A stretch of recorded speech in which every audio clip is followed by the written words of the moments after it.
You're watching Man Coverage with Nate Schmidt and James Bonneville on National Streaming Sports.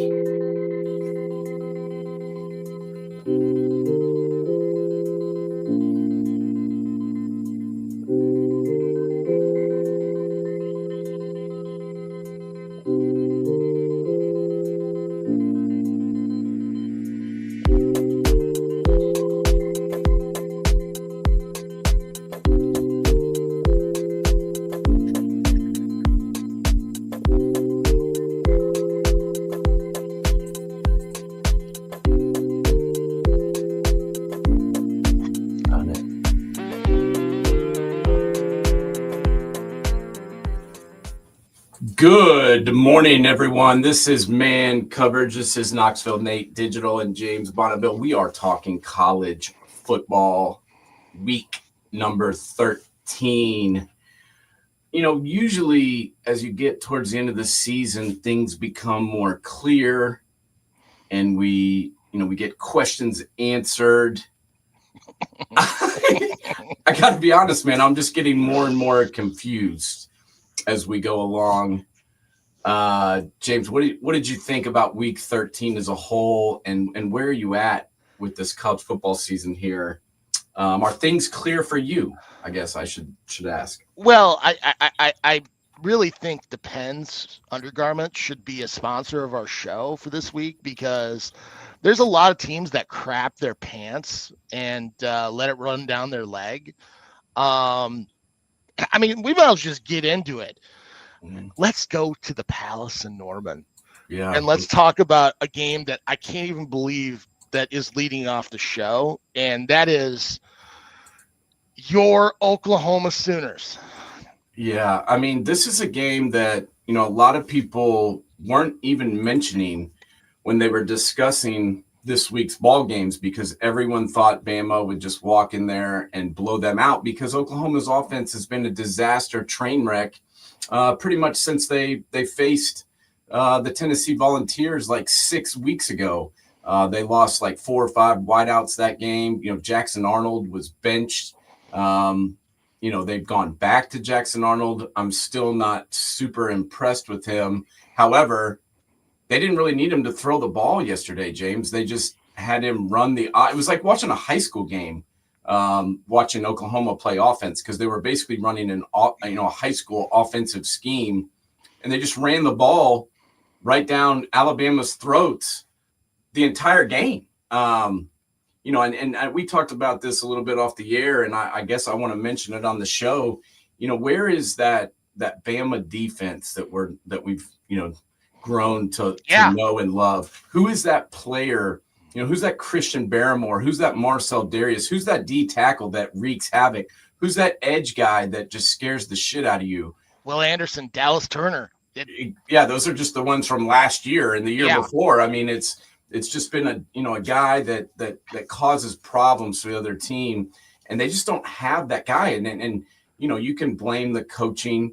Certainly he deserves some of it, but I just don't think they're just not as good. And I told you when we were talking as well that I really feel like 2 of the best players off that team last year were Seth McLaughlin and Caleb Downs, and both of them play for Ohio State. So, what is it, James? Is it coaching? Is it scheme? Is it talent? What is the problem with Alabama? Because they looked bad yesterday. They also looked at times, what's the word? Disinterested in playing the game. I mean, did you get that? Tell me your thoughts on this performance by the Alabama Crimson Tide. Well, I mean, there were a few statistics that really come to light in this game. One is the number 3. Last time that Alabama scored 3 points in a game? No, tell me. It was 2004. We were in the Bush administration. And there was a coach there by the name of Shula, and I'm not talking Don Shula. I'm saying Mike Shula. Mike freaking Shula. That's how long it's been since Alabama scored 3 points in a game. Mind you, this is Alabama also lost at one point to Louisiana Monroe. And and that year they scored more than 3 points in a game. And then 15 carries for 7 yards for Jalen freaking Milroe. Yeah. I mean, honestly, we've talked about this time and time again. You look at the team that won the Natty with Tua and the depth they had at running back and the depth they had at receiver and the depth they had literally everywhere. Where is that depth? Like, you have a lot of 5 stars and 4 stars coming in, and they haven't gotten better. They've gotten worse. Yeah. And no, there's not as much talent. I mean, think about all those running back stables that they had. It was never just one guy. You know, they had 3 or 4 guys that contributed. You know, they had one workhorse usually, you know, that Brian Robinson Jr., the Najee Harris, the Derrick Henry. the Jones, you know, whoever you want to, you know, bring up. But then they had, you know, the guy behind him that was the consistent third down back, give, you know, Derrick Henry a rest, give Najee Harris a rest. And then they had a freshman usually who was waiting in the wings that would come in and, you know, get one carry here and go for 13 yards, you know, one carry here, go for 14 yards. They had 30 carries for 70 yards yesterday. Yeah. As a team, that's 2.3 yards a clip. And then, you know, you look at Oklahoma, they ran for 260 yards. The quarterback ran for 131 himself. Jackson Arnold, obviously, I'm talking about. And then Xavier Robinson, who is a backup for Oklahoma, who no one really knows a ton about him or has talked about him. But he had a hell of a game and really couldn't be stopped. You know, he's a true freshman. I mean, is a true freshman. I mean, honestly, I look at this whole thing. I mean, if you'd have told me ahead of time that Oklahoma would win by 21, and when they won, they would throw for less than 70 yards, I would ask you to stop smoking crack, because there's no way in hell that would be possible. And guess what? It was possible. And they didn't even have to throw it. I mean, you can say like, oh, they didn't have a dynamic passing attack, because they did not. But they didn't. Oklahoma didn't have to throw the football, and there were some plays that you know, caused this game to really go one direction, and that was, you know, when the touchdown. There was 2 touchdowns called back against Alabama. One where I believe he stepped out of bounds and they had to settle for a field goal. I think it was their first drive. And then, you know, the second touchdown where Ryan Williams broke 2 or 3 tackles and made an amazing effort. And they said that he was covered up on the outside. So he was an eligible receiver. So it was called illegal touching, and it was a loss of down and the ball got moved backwards. You know, those 2 plays to me really, it was like after that, the Bama players just looked absolutely disinterested and like disgusted with everything going on. And, you know, I know that there's going to be some heat. We talked about how what's going to happen if this team goes 9-3. You know, they may go 8-4, who knows? But we talked about, you know, they're going to lose their shit if they go 9-3, and we're going to see what it looks like, because it's going to happen. Well, they're going to win next week. Well, they better win next week. How can you have confidence in them after watching that game? Do you have any confidence in this team after watching that game? Here's a crazy thought, and I can't believe these words are actually coming out of my mouth. You take Jalen Milroe and Ryan Williams off this team, do they even make a bowl game? No. I think they're 5-7, maybe 4-6, maybe. But yeah, you take those 2, and everyone's going to blame Jalen Milroe for this game. Was he really good? No.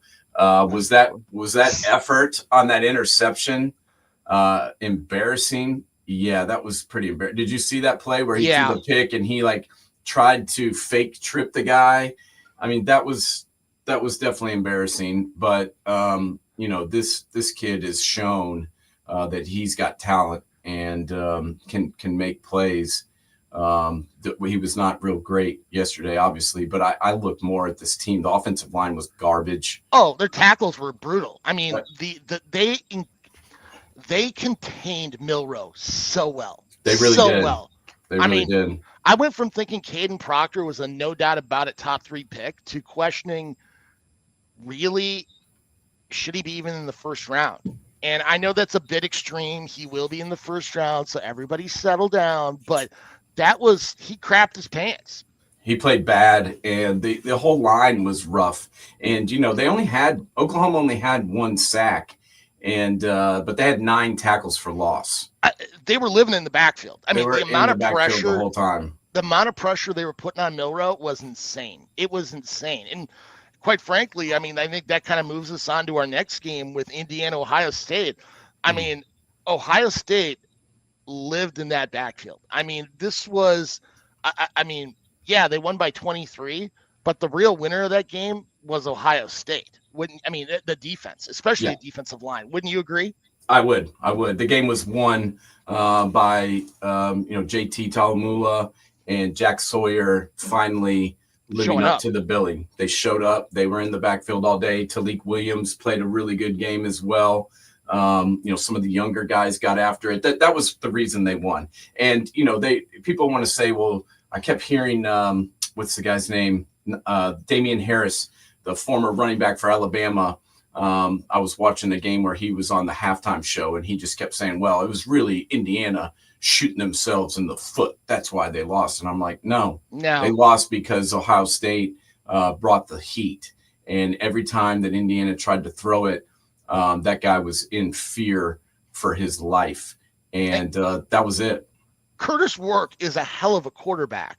He is. But, simple math will tell you, if you have 6 guys on the line and 8 guys are coming, I don't know, 8 minus 6 equals 2. 2 are going to get through. And guess what? In some cases, those offensive linemen were whiffing in their pass protection. I mean, holy crap. They were living in the backfield. And I don't care if you're freaking Tom Brady or Pat Mahomes. You're going to struggle. You're going to struggle in those situations on the road in that type of environment. I mean, don't get me wrong. Indiana is a very, very good team, but that defense really came to play. Jim Knowles showed up. Yeah, they made some adjustments after the Oregon game. Yes. This was not the same game plan that we saw out in Eugene. They were blitzing. They were running stunts. They were doing everything you can imagine to make life rough, for the quarterback. And that's on Knowles, and that's on these D linemen finally, showing their potential. We've seen flashes of it, but, we finally got to see it on full display. The other guy that we must mention, and I've talked about him a little bit this year, but I have to bring his name up once again, and that is Cody Simon. Yes. Cody Simon. I liked Cody Simon going into this year, but they were like, oh, we're giving him the block O. He's going to be the captain. He's going to start at linebacker. And I was kind of like, ooh, I don't know if I love that. I have to admit I was 100% wrong. This kid has gotten so much better.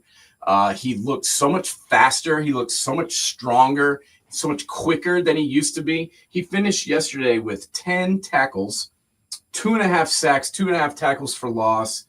And that doesn't even tell the story. He was all over the place. Yeah. He's a big component of why this team is doing so well. And, it wasn't really an offensive, show for this Ohio State team. I mean, they did what they had to do on offense, but it wasn't like we were, just running the ball at will. We weren't, throwing 50, 60-yard bombs all day long. I give credit to the Indiana defense because they actually played very well and, held up, I guess I would say, at the Horseshoe. I mean, literally, you look back at it, 2 special teams mistakes added for 14 points. I mean, the punt return by Caleb Downs and then the drop snap with the touchdown after that. I mean, you take those points off the board, we're looking at a much different scoring. I mean, 24-15. Yeah. There was also a 4th and 1 at the 2, or 4th and 2 at the 2 or whatever it was, where they I couldn't believe they ran the ball 3 straight times Yes, and the especially up the same middle. yeah, at the same place. They ran the same play 3 times in a row, and I'm like, all you got to do is boot out, and there'd be no one out there. All you got to do is run a little waggle and throw it to somebody, in the flat. I didn't understand that play calling, and that could have been crucial had Indiana not made those mistakes, because that you have to get points when you're inside the 2. On second down. I just didn't understand that at all. Let me ask you a question real quick. What did you think about people complaining about Ohio State scoring at the end of the game? Did that bother you? No, not at all. I know I'm a Ryan Day apologist, and I've supported him from day one, but you can't get mad at the guy and talk shit about him for not beating any good teams, and then complain about the way that he beats them when he wins. You can't do it, but you can't do it both ways, James. Well, honestly, if you're going to do that, then you better start screaming about when Indiana threw up another touchdown, up 49-7 at home against Nebraska to go up 56-7. I mean, yes. You got to be fair in that respect. I mean, this is. It's not like Will Howard played that great of a game. I mean, no. He didn't make mistakes, and on that, people are going to say, well, what about the interception? I'm like, that should have been caught. Yes. That should have been caught. Will Howard played an effective game, but if you think he's going to be freaking C.J. Stroud or Justin Fields or Dwayne Haskins, once again, stop smoking crack. That is not his game. No, he's not. He's not them. But what he is a guy that has gotten it done. Yeah. And I admit when I do say things correct, and I make good predictions, and I admit when I was wrong. And I wasn't the biggest fan of going after him when they did and grabbing him out of the portal. That wasn't the guy that I really wanted to go after, but he's done an amazing job. And you mentioned the Depends earlier as a sponsor. Well, we don't have them yet, but we do. We are brought to you and part of the National Streaming Sports Network, who, Mr. McGrath, who takes good care of us, has had some health problems. So we're sending thoughts and loves to him. And he's the guy that got us hooked up with our sponsors, which is betus.com and also SeatGeek. SeatGeek.com, if you can say that, because I can't.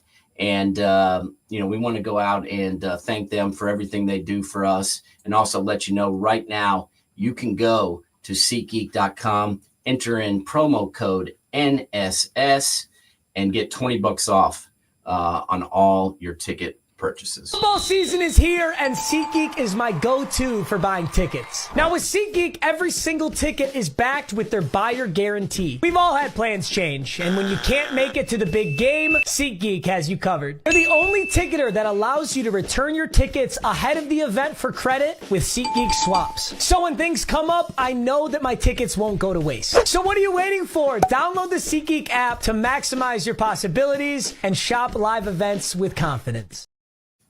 As I said, make sure to use promo code NSS at SeatGeek.com. Get all your tickets and get $20 off on us. That's our gift to you for listening to us today. Obviously, we ran down the biggest game of the day, the Buckeyes taking out the number 5 ranked Hoosiers. We're going to go and talk a little SEC. Before we do, James, quick thought, last comment about that game. Is Indiana done out of the playoffs in your mind for losing one game? If Indiana's out of the playoffs, we have to seriously look at why even bother having the playoffs. I mean, this is ridiculous. I mean, it's they should be ahead of a lot of teams right now, and I'm keeping hearing that people are going to move down to 10 or 12 in the rankings. That's crap. Yeah, I don't agree with that at all. All they can do is play who goes on their schedule. They played a Big Ten schedule. They played the Michigan Wolverines, they played the Washington Huskies. Both those teams were in the national championship game last year. I know I know the teams have changed a little bit, but that's still who they played, and they beat both of them. So I agree with you 100%. Let's go to the conference that doesn't think Indiana is any good. However, I'm not sure any of their teams are any good because, last week we hear about how great Ole Miss is and how they took down Georgia and then they won again. And, they're ready for playoff big time, except they can't beat Billy Napier. And I can't believe this, bro. When I looked and saw that the Ole Miss Rebels were favored by 10.5 in the swamp. And I'm like, what? I'm like, are you kidding me? I'm like, this team has played very well, except for the Texas game when they had their Yale quarterback out there. Since Legway's come out and started to play, this Florida team has been pretty solid. Let me tell you who was not solid yesterday, especially at the end of the game, was Jackson Dart. He looked like garbage. Actually threw 3 interceptions on 3 straight drives. One was dropped, but the other 2 they caught, and that finished the game out. Is Ole Miss done? And what do you think about the Gators? Resurgence, James? Do you think they've saved Billy Napier's job? See, this has got to be the hardest part for every alumni and the administration at UF, because they wanted to get rid of him in the worst way possible. And now they beat Ole Miss, and they're going to go to a bowl game. I mean, do I still think he gets fired? Yeah, because freaking Florida's crazy. They're going to do something. They still think Steve Spurrier and Urban Meyer, they're living in that era. And I'm sorry, those guys haven't coached there in, 20 years for Urban Meyer, and now we're, talking almost 30 for Spurrier? This is not the same Florida Gators. But who are they going to get? I mean, so you think you think that they're going to fire him? I think they're going to fire him. Absolutely. They're going to go 7-5, and I think they're going to fire him. So why did he come out then? And I'm talking about the athletic director. Why did he come out and give his support for Billy Napier a couple of weeks ago? Just to do it? Just to lie? That is the infamous line of support ahead of time. The endorsement from the AD ahead of time. You might as well call it the kiss of death. That usually doesn't mean much. I mean, honestly, the question now is, do they have the money for the buyout? And now I bet you they have some boosters like, well, maybe we should give him one more year. Florida, they're playing better, but let's be honest, the SEC is literally the Big 12, except with better teams.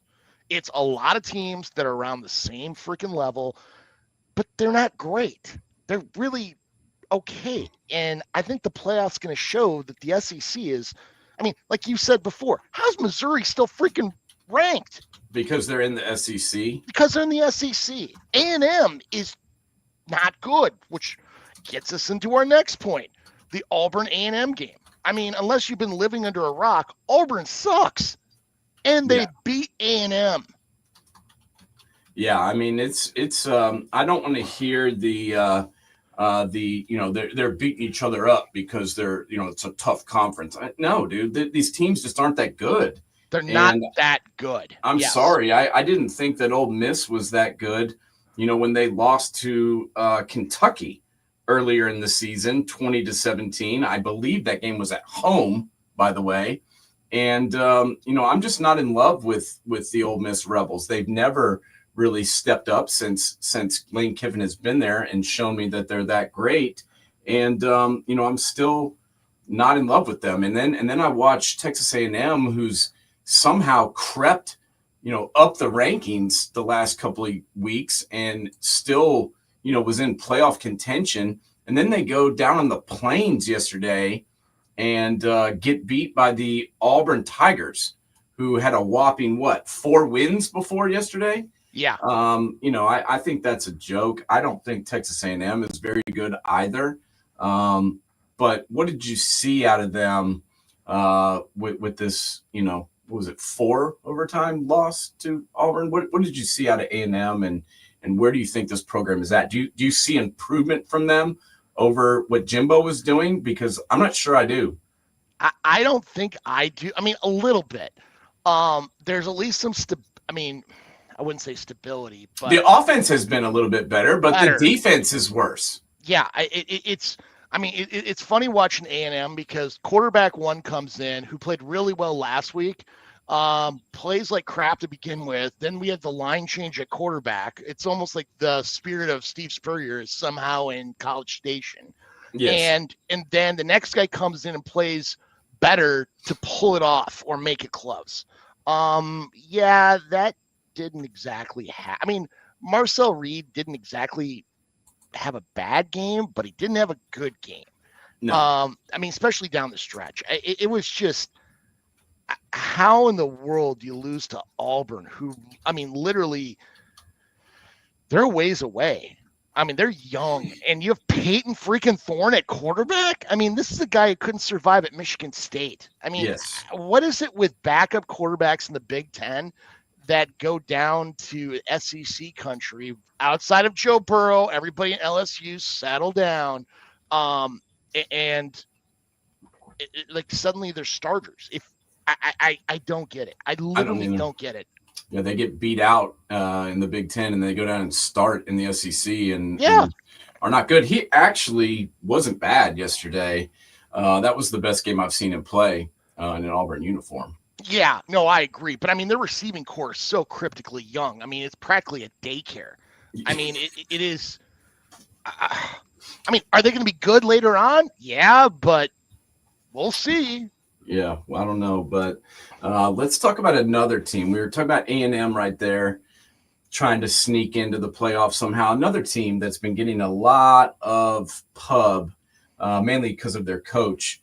But obviously, I'm talking about the Colorado Buffaloes, and everyone wanted to throw them into the playoff with their 8-2 record, and they took on the 4-6 Kansas Jayhawks yesterday. The Jayhawks, you know, we've kind of been disappointed in them so far this year. I mean, I expected more, especially having Jalen Daniels in his seventh year. I thought that, you know, he would have that offense rolling like he has done before. And you know, yesterday he didn't throw up tons of numbers, but to me, Kansas was the tougher team, and they were, you know, just more physical, and they pushed the Colorado guys around a little bit. And to me, I got to be honest, I feel like Prime got a little bit out coached yesterday as well. What did you think about Kansas coming out? The same, honestly. I mean, I thought Kansas's defense has always been an issue this year. And it's put a lot of pressure, because they just don't have the receiving core they've had in the past, on Devin Neal and Jalen Daniels. But combined, rushing-wise, I mean, they were just sticking it to Colorado yesterday. I mean, 43 carries, 279 yards, and 3 touchdowns. I mean, they really were making it, you know, using that clock, drives down the field, and putting points on the board. I mean, they were up 23-14 at half, and Colorado was just struggling. They at some points in the third quarter, it looked like Colorado was going to make a comeback, but defensively, they really made Colorado throw the ball, made them one-dimensional, and they only had 12 carries for 43 yards. And you can't do that. You just can't do that in Colorado unless you win the Big 12 title, which looks like not going to happen. You're not going to the playoff. So you're probably going to the Holiday Bowl. I mean, it's. Yeah, they're not going to the playoff. I can tell you that. No. And especially with, you know, give Devin Neal a lot of credit. The running back out of Kansas yesterday had 37 carries for 206 yards and 3 touchdowns. Yeah. This kid is a senior. No one talks about him. No one mentions him. I haven't heard any program talk about this kid at all until yesterday. But that's only because he's playing against Primetime's boys. But, you know, he has 199 carries on the season, 1,100 yards and change, 15 touchdowns. He averages 6 yards a carry. You know, I think this kid deserves more pub, and I thought he was pretty amazing yesterday. I mean, what's amazing is you look over his career. It's not like this is the first year he started. Last year, he had over 1,200, almost 1,300 yards. The year before, almost 1,100 yards, 48 touchdowns on his career, 4,200 yards rushing total. I mean, this is a kid we're going to see at the next level, and I'm guessing will probably get drafted in the 3rd or 4th round and is going to be a very valuable key to an NFL team. And honestly, if I'm the Minnesota Vikings, I'm talking about you. You should be looking at Devin Neal. Yeah, I'd bring him in for sure. What do you think about this hit here? I've watched people all the last 12 hours on Twitter talk about how this is the dirtiest hit they've ever seen, and this guy should have been ejected and should be kicked out of football. James, what do you think? I do think it's a dirty hit. Do I think it's the dirtiest hit I've ever seen? I think you and I both know I wouldn't even put this in the top 20. But well, I mean, what's he supposed to do, man? I mean, I know I'm always siding with the defensive guys because I play defense, and I actually enjoy watching defense. You're not allowed to hit anybody up high anymore. You can't hip drop tackle. You can't tackle from the back. Yeah. You're not allowed to, hit a defenseless player. I mean, I just don't know what you're really supposed to do anymore. I think this guy was kind of falling down when he was coming in there. It looked like he was about to lose his shit. I don't know. But I'm just, it's football, man. It's supposed to kind of be physical, isn't it? Well, at the same time, if we're going to throw him out, then what about that fight a little later on in the game where Shedeur Sanders actually pushes the ref? Yeah. Where was the flag on that? I mean, I don't know. We got to be fair in both sides. Well, that's Deion's boy, so we ain't doing nothing to him. Yeah.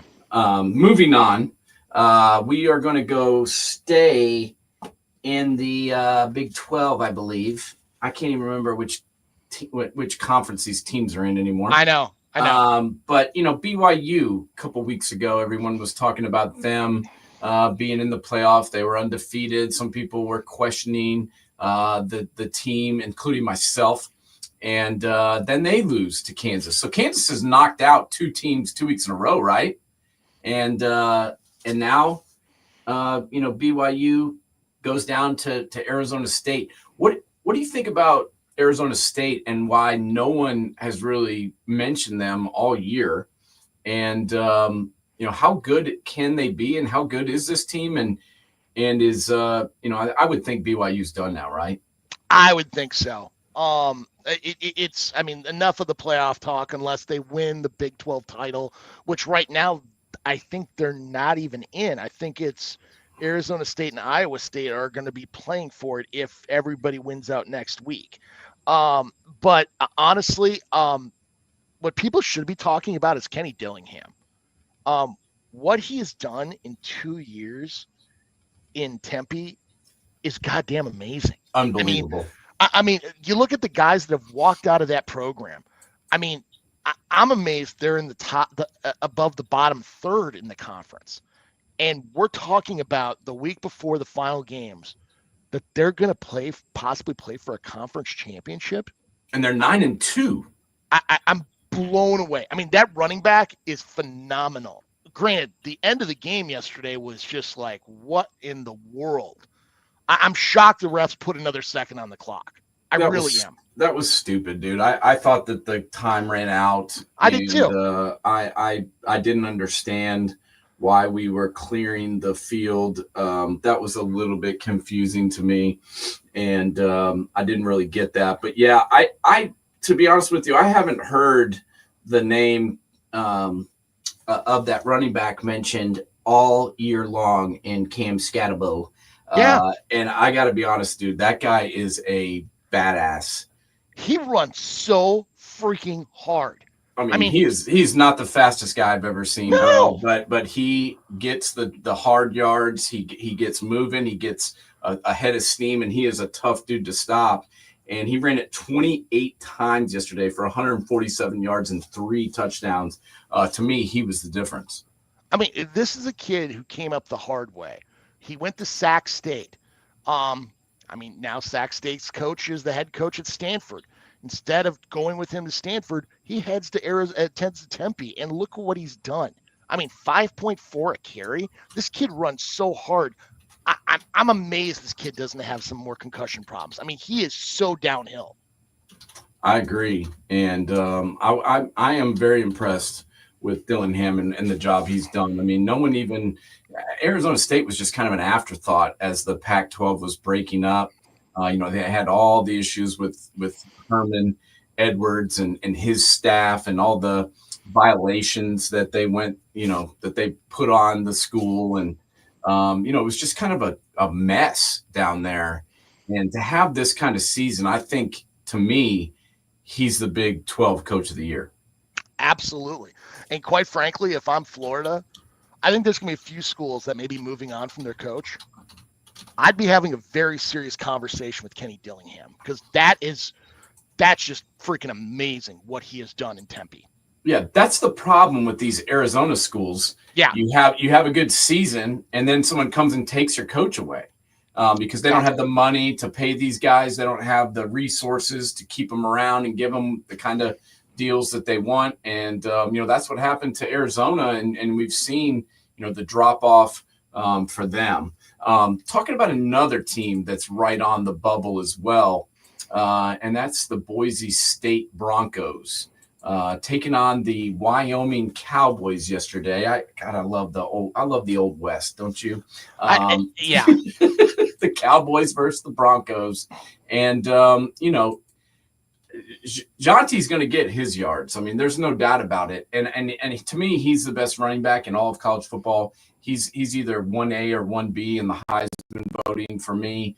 But the rest of the team, I'm not as sold on. Where are you at with Boise State, especially after yesterday's game, 17-13 victory over Wyoming? Playing in Laramie, yeah, it's Wyoming.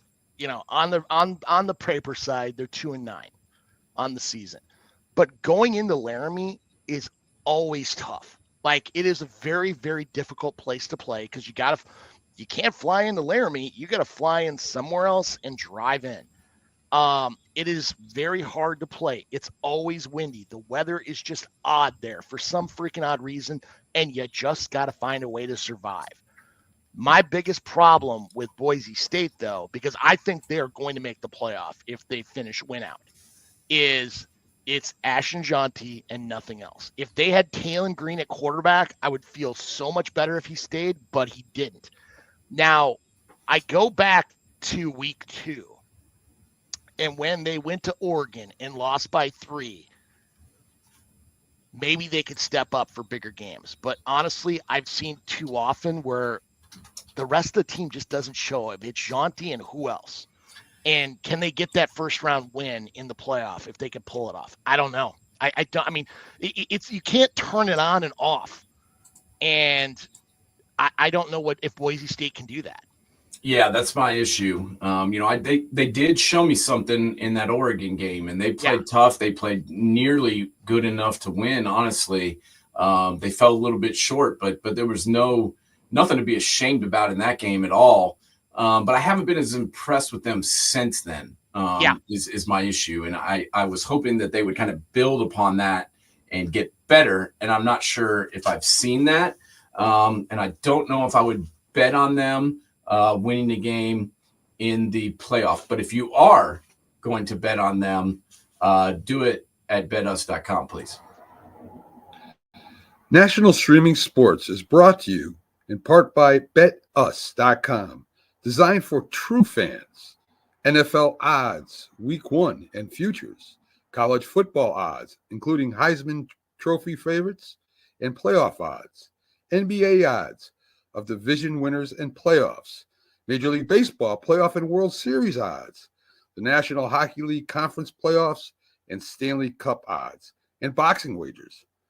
Betting opportunities include versus the spreads and outright winners, also during the game. Use our link on our website, nessp.info, the Bet Us Opportunities webpage, for a 125% bonus on your first 3 deposits. Must be 21 years old, and remember, bet responsibly.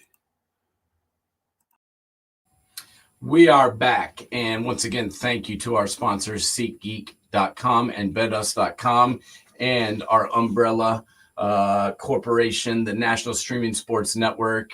Mr. Mac McGrath. We are praying for you, brother, and hoping that you are coming back in a speedy recovery. Always thinking about you these past couple of weeks.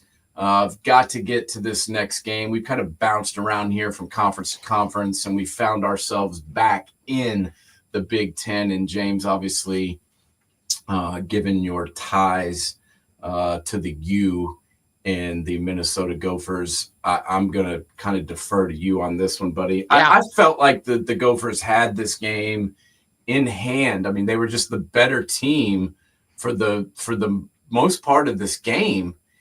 And, you know, this has kind of been PJ Fleck's MO, buddy. I'm sorry to bring this up, but he's, you know, the game plan is good. The scheme is good. The team's playing well, but for whatever reason, they can't win at the end. Give me your feelings after, you know, giving up the lead and losing by 1 point to Penn State yesterday at home after a valiant effort by the boys. Well, you look at the game, and it was really a tale of two halves. Minnesota's defense really did a good job overall. Like, they, outside of the long touchdown pass, which I just didn't get because the ball just hung up there and hung up there and hung up there. But the corner and the safety started slowing down at the 20, and I'm like, if you freaking kept running at the same rate, you could have picked it off. Yeah. I mean, yeah, was he beat? Absolutely. But you could, I mean, Allard didn't throw that thing on a dime. It was just hanging there. And that really set a tone for the rest of the game. I mean, a lot of it was just dump offs, and they were trying to key on Tyler Warren as much as they could to slow that down. But the running game was pretty much non-existent for a majority part of the game. The Gopher defense was really doing a great job. Offensively, there was some severe questionable play calling. I go back to the fumble when they're going 5 wide and the ball just slips out of Max Brosmer's hands. And then Penn State gets the ball back, comes down and scores. I go back to the interception. I mean, I knew the ball was intercepted the second it got out of his hands because there was no way in hell that receiver could catch the ball. It was practically going right directly to the safety. But literally when they were down on the 7-yard line in the fourth quarter with 5 minutes to go, and he had first and goal from the 7, and that may have been 3 of the dumbest plays I've ever seen called. You knew you were having a hard time between the tackles. Go 5 wide because Jackson and Spencer were able to create separation and get them the ball. Instead, on the second down play, they try to run a screen to, that's right, the left tackle. Do you really want to do that in that type of a game? I mean, Minnesota allowed Penn State to get back into the game, and which, I mean, how many times have we seen this year? Penn State had a rough first half, come back and play stronger in the second half and escape with a win. The strength of this team is their defense. Their defensive line and linebacking core is legit. Very good. A great across the on the back edge. Honestly, you look at their safeties and cornerbacks, I think it's pretty pedestrian. I try to compare this to the 2019 team that beat Memphis in the Sugar Bowl. Or not the Sugar Bowl, but the Cotton Bowl. That in 2019 team would beat this Penn State team probably by 2 to 3 touchdowns, honestly. Yeah, I agree with that. And what is the reason why he has trouble closing out games, James? I just don't understand it. We're talking about a guy who is now 56-39 at Minnesota. Yeah. You know, I like his coaching style. Like I said, I thought he had a good scheme. He had a good game plan going into this. The guys were executing. We always play Penn State well, always. Except always. Except that whiteout game in Penn State, we always play them well. And I know he wins bowl games. I mean, let's give him credit there. I mean, he's played in 5 bowl games at Minnesota. He's won all 5.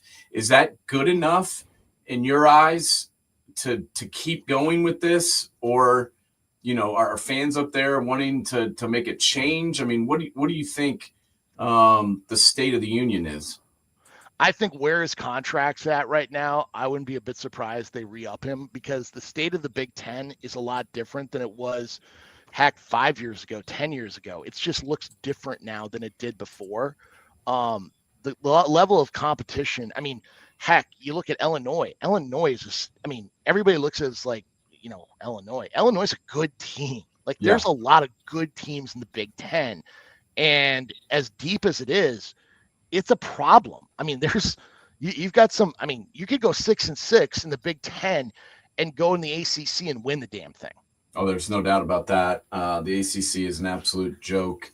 And I look at the teams, to me, I've got to be honest. I don't know why I'm saying this or where it's coming from, but I feel like Clemson might be the best team in the ACC. I don't know why I think that, but I have no love for the Canes, and I just have no faith in them moving forward. I mean, has Cam Ward done a good job this year? Yeah. I've been impressed with him, but the rest of the team, I don't really care for. You take him off that roster, they're 7-5, maybe 8-4. There's my point. So yeah, that's exactly where I'm coming from. And one of the other teams that has looked pretty consistent all throughout is obviously the Texas Longhorns. And, they were the one team in the SEC yesterday, besides Tennessee, that took care of business. And there was really, nothing that Kentucky could do to make that game close. I mean, they couldn't stop the run. When Ewers had to throw, he was able to. What do you think about the Longhorns at this point? Are they, in your mind, head and shoulders above the rest of the teams in the SEC? And, do you think that they compare with Oregon, Ohio State? What do you think about the Longhorns right now? I think they're the best team in the SEC. I think, honestly, I don't think they played a great game yesterday, but there were some very positive things I saw come out of it, especially from the running game. Quinn Ewers got hurt. He's got ankle issues. Quite frankly, I'm shocked that Arch Manning didn't come in to relieve him for a little bit. But Wisner had, 26 carries, 158 yards with all the injuries they had at running back. That is really a good sign for them going into the SEC championship and to the playoff too as whole. I mean, I was really worried about their running game this year, and 251 yards on the ground. I take my hat off to him. I mean, Mark Stoops, where are you? Like, I don't understand this Kentucky team because it does not look the image of Mark Stoops from the past. No, this team is extremely banged up. When they were lining up, I guess it was the game before. I can't remember exactly which game it was, but it was 2 weeks ago, I believe. They were missing 8 of 11 starters on defense. Mm-hmm. And it shows. They just don't have – this Kentucky team doesn't have the depth that some of these other SEC teams have. Some of their guys, the first 2 are pretty solid. They're going to be a running football team that plays good defense behind it. And the problem is when they get injured and have guys go down, this is what you get. You get 4 and 7 instead of 7 and 4. And it really flips the script, in my opinion. And also, you were talking about the running game. Wisner had a hell of a game, but Jaden Blue came in and spelled him and had 15 carries for almost 100 yards as well, and also found the end zone. So that to me is scary, is if they can get a balanced attack going into these playoffs, being able to run it and throw it. That's going to be tough for other teams to stop. Well, especially when on that 251 they got only one play was an explosion play. That means it's death by a million cuts. And for a fact that Kentucky front 7 was just dying on the vine. Before we move on, though, I want to go back to Brock Vandergriff. I completely understand now why he never got the starting job at Georgia over Carson Beck. Yeah. Wow. Holy crap. Yeah. Let's get back to the Pens. Crapped all over himself this year. Just because you were a high 4-star in high school, guess what? Nobody cares when you're in college. No, it does not matter. You could be a 2-star, you could be a 9-star. It doesn't matter once you get into college football. You got to prove yourself. and what you did in high school means absolutely nothing. I figured that out the first day when I got there. He had a no-star. Jared Verse had no stars, and now he's playing in the NFL and has a huge signing bonus. I thought I was so good, and I thought I was going to walk in and just knock people around, and I got there, and I was like, oh, all these guys were the best players at their high school. Yeah. First team all region or whatever, first team all state, and it's just a different ball game, and I think some people don't really understand that. Let's talk real quick about that Illinois team that you mentioned earlier. The thing I can't understand is they're a little bit up and down, and there's some games where they just don't look like the same team. Explain it to me, because I gotta say, Jabba the Bielema or Bielema the Hutt, that took serious. I mean, he hasn't probably ever seen his nards or his feet in some time, but when Schiano calls that freaking timeout on the 58-yard kick and they still pulled it off with the timeout, he was 10 yards to the right. What's he do? He runs the offense back out on the field. Let's do it. I'm like, that's a guy that basically gave a little tug to his nards, and let's go.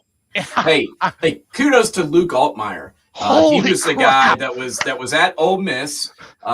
He basically got tossed to the side and was unwanted by Lane Kiffin and Charlie Fupa Weiss Jr.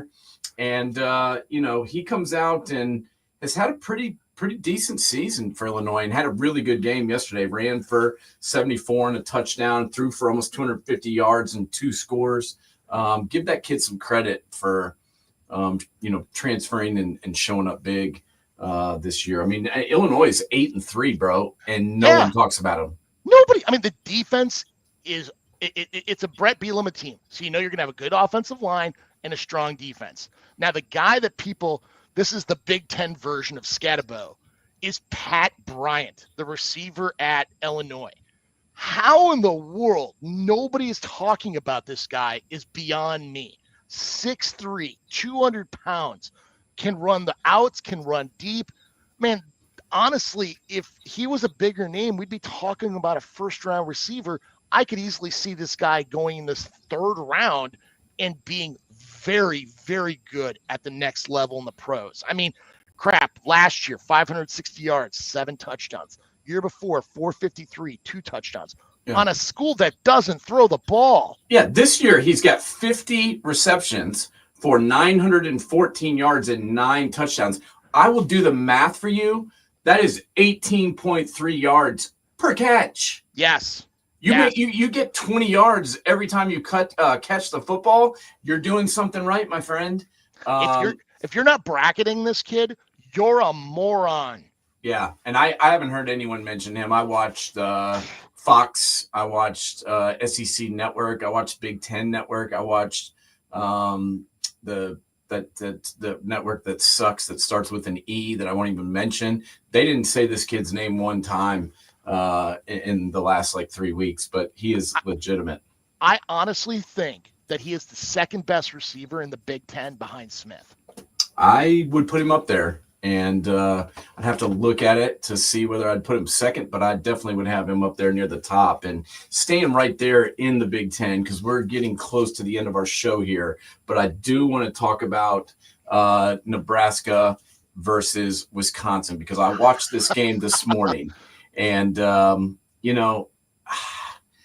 got to give Matt Rule a little bit of credit here, because I think Nebraska is a better team than they get credit for. I do think he's making progress. This doesn't look to me like Scott Frost's Nebraska Cornhuskers. Maybe I'm crazy, but I do think that he's making progress.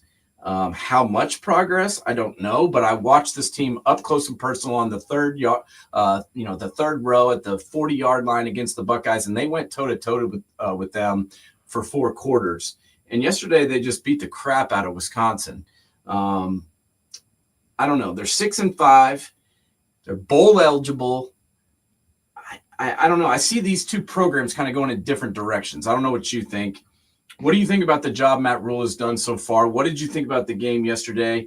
And what do you think about Coach Fickle in Wisconsin? Yeah, this is a tale of two teams. I've been saying for the last week, this game was the game of who goes bowling and who stays home in December. I look at Wisconsin because I've been to Wisconsin games this year. This is a team without an identity. Like, it seems like they just go through the motions, and there are players on this team, but there's nobody that stands out. And which is weird for a Wisconsin team. I mean, I saw J.J. Watt on Twitter talking about how the Wisconsin teams, literally what Barry Alvarez created from the early 1990s, was being really strong in the line of scrimmage, a strong running game, and a defense that comes down field or downhill and keeping everything in front of them. That's not this team. It's not this team. Like, literally, I mean, the running game. There's nobody in their running back room that scares me. No. They ran the Wingo offense that they brought from he brought from with North Carolina. I mean, they don't have the receivers, they don't have the quarterback. Their offensive line looks schizophrenic, and there's guys that have got talent on there I could see at the next level, but the way they're playing, I don't think they will. And Nebraska. I mean, hey, I just want to give you credit. Just give you a hand. First time going to a bowl since the Obama administration. At least, you look under Scott Frost, he was the king of single possession losses. Nebraska put their foot down and stuck it on their throat and won the game. That's a big win for them. I feel like, this team could have gone, you lose this game, and instead of being 6-5, you're 5-6, and that's a big difference in my opinion. Not just for going to a bowl and all that shit, but I'm just talking about building for the future. It looks to me like Raiola is going to be a decent quarterback. Do I think he was the best quarterback in the nation? No. But he had a pretty decent game yesterday. Threw for almost 300 yards and was running the offense. That's what I was impressed with. He ran the offense and did what he wanted, what he was told to do. And then you had, Emmett Johnson, who ran for over 100 yards on 16 carries. And then you had Dante Dowdle, who had 3 touchdowns. So, they've got some things to build on. And that impressed me. The only guy that really stood out for me on the Wisconsin sideline was number 8, the wide receiver, Vinny Anthony. He had a pretty good game. And then number 9, I think his name's Green. He had 2 touchdowns as well, and Bryson Green had the ability to get open. So those 2 guys looked good, but other than that, I wasn't impressed with Wisconsin. And honestly, I feel like maybe he should have stayed at Cincinnati. Honestly, well, I mean, first off, let's talk about the Nebraska team and that Emmett Johnson kid. He's a Minnesota product. He was a kid that played for St. Thomas Academy, a 4A school. Not really known for their football program, but Dan O'Brien, a former assistant coach under Jerry Kill, went in there, and this kid was putting up video game numbers his senior year and really came on the recruiting scene. Honestly, I really like the kid. Nebraska came in late and gave him an offer. He went there, but they didn't know where they were going to put him. But I always thought he was going to be a running back. Look at what he's done. I mean, yesterday, not only, running the ball, but receiving the ball too as well. I mean, this kid's a dual threat capability with really good wheels. Yeah, and yesterday was kind of a breakout game for him. I mean, he's had a good season. On the season in total, he's had 84 carries for 452 yards, but 113 of them were yesterday. Yeah. So really, yesterday was a big moment for him, and I'm proud of him for the way that he played, because he carried that Nebraska offense at times and got them first downs when they needed them, for sure. Talking one more team here who is on the bubble, I guess, or is probably in, just based on who they are. And that's the Notre Dame Fighting Irish.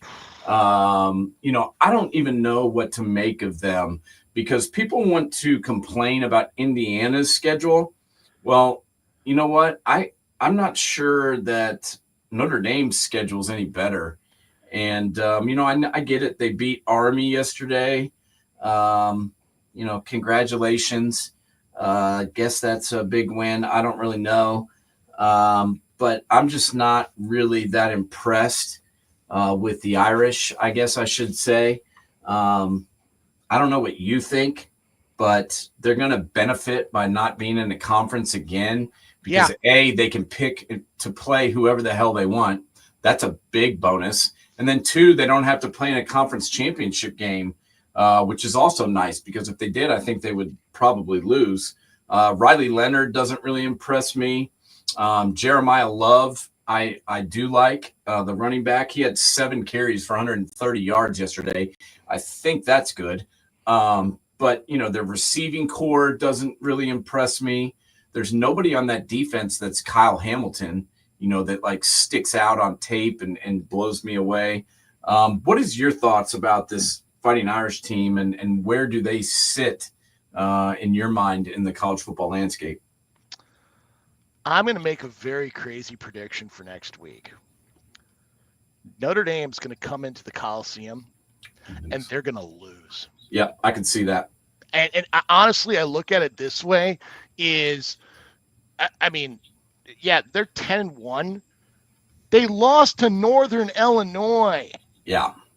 We're not talking about a Northern Illinois team that's like winning the MAC. No, they're in the bottom half of the MAC. And what's their most impressive win? Louisville? Georgia Tech? A&M. Oh, A&M. Well, but A&M. I'm just saying that's their most impressive win. I mean, is that a good one? Not really, but defensively, here's how you beat them. You know that Riley Leonard isn't going deep. So you keep everything inside the 20 and underneath you. And of a team that needs a freaking, like, if there was ever a time that Audric Estime should have wished they were still in college, it's this year. Yeah. You don't have that guy to get you the grimy yards. No. And because Love's not that guy. No, Love's not that guy. He's not that guy. And, you talk about that game. I'm interested to see that game next week where Notre Dame plays USC. I think USC could beat them. I think Lincoln Riley needs to beat them. Yeah. To stay to keep his $12 million a year job because he's the most overpaid coach in all of college football. That much I know for a fact. Other games that obviously interest me next week are the game. And then South Carolina, Clemson. I just said that I thought Clemson was potentially the best team in the ACC, but I think South Carolina kicks their ass. What do you think on that? Now, the game, are you talking about Ole Miss, Mississippi State, or Georgia Tech? I'm kidding. I kid. No. The way South Carolina has played the second half of the year, I really like South Carolina in this game. Clemson, I got to give Cade Klubnik a lot of credit because he just doesn't have the receiving core. It's him and Maffa, and he's gotten better. He has.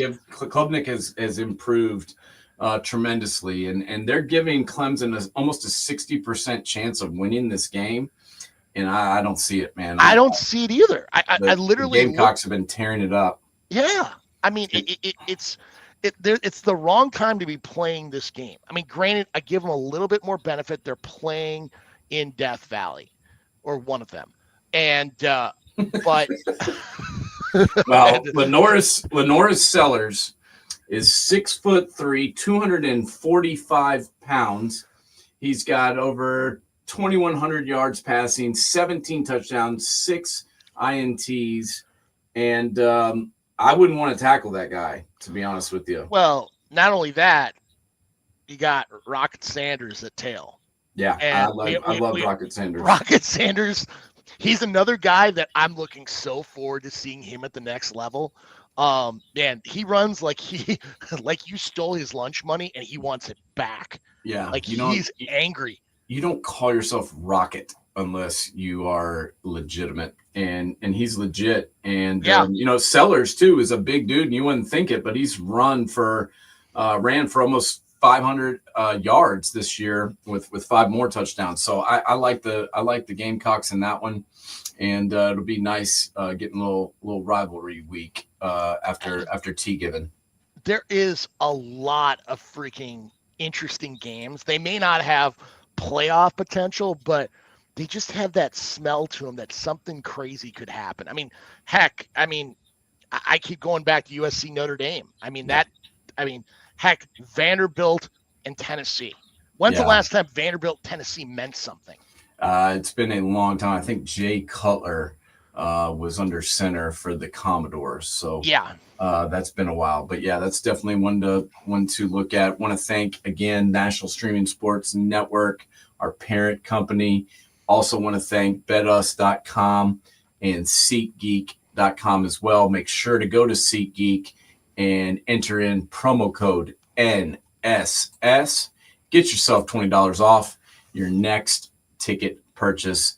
And help, go to a game next week, man. There's a bunch of good ones. Go and watch some college football and support your local NIL. Absolutely. All right, bud. Take it easy. I'll talk to you real soon. Go Bucks. Talk to you.